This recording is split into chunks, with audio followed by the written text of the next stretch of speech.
Here's the key part: we would slip for a short period of time into asset price deflation. Fast forward to today, and I think we can well and truly say we are in a blow off top here. We've also got this interesting schematic here, which I think is remarkably similar to the current S&P 500 setup. Okay, then we had the tariff tantrum spill, which was the first bear trap right here. And then you can see since then, we have just gone vertical like this. But right now, we're somewhere around Euphoria and FOMO. So of course, if we go back here, here's that tariff tantrum spill, and off we go to FOMO and potentially even Euphoria.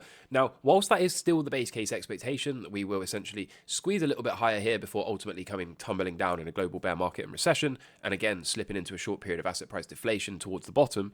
On here, every man and his dog was calling for another 50% decline, and that was what put me on the radar initially as a trader and as a YouTuber, because I was making content here and saying, no way, sentiment doesn't match. And this is really, if you think about it, how that final blow off top moment occurs, right? How is it we get, after such an incredible move here, how is it we get into FOMO and Euphoria?